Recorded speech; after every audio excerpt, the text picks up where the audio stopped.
Parak Yesh Nochlin Daf Kuf Tes Zayin, sponsored for a bracha v'atzlacha for Yochanan ben Avram.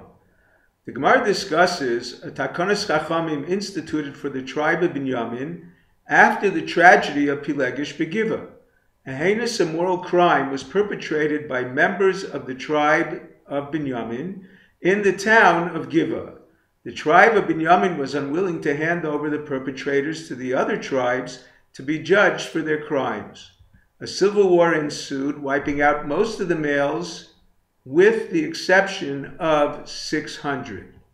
We learned previously a son or his descendants are the first heirs. Consequently, a granddaughter would inherit jointly with her uncles the deceased surviving sons. However, the Chachamim relinquished her right to inherit in case she marries into another tribe, taking a large tract of Binyamin's land with her. The Gemara now discusses Hashem's attitude towards one who does not leave a son to inherit him.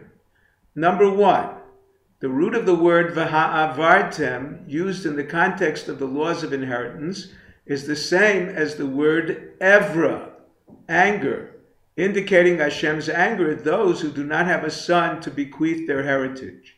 Number two, David HaMelech stated in Tehillim, Asher ein chalifos lamo v'lo yoru Elokim. One that does not have a replacement does not fear Hashem. According to Rabbi Yochanan and Rabbi Yeshua ben Levi, a replacement refers to a student. According to Rabbi Shimon bar Yochai, the Rebbe of Rabbi Yochanan, it refers to a son to inherit him.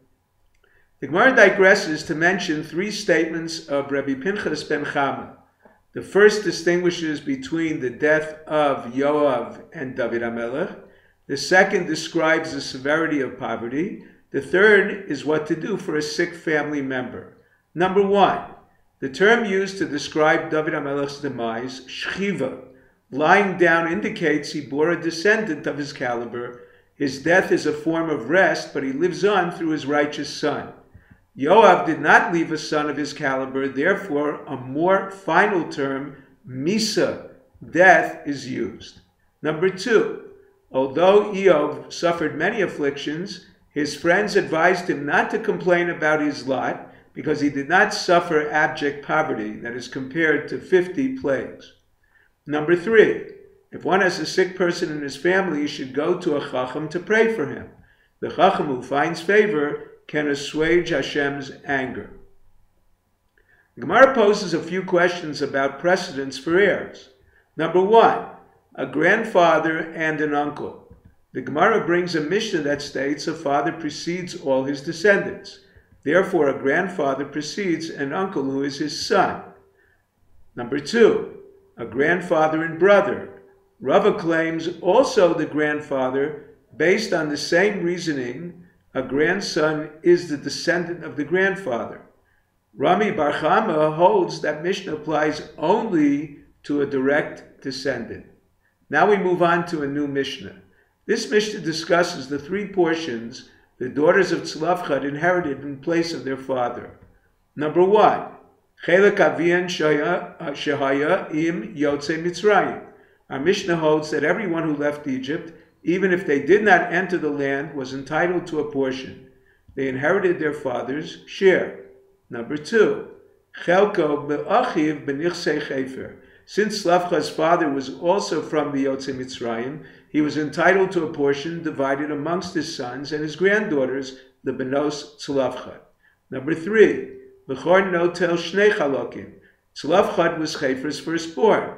Therefore, they were entitled to his double portion. Although the double portion is generally only from what the father possesses at his demise, not potential assets, Eretz Yisrael was considered an actual asset.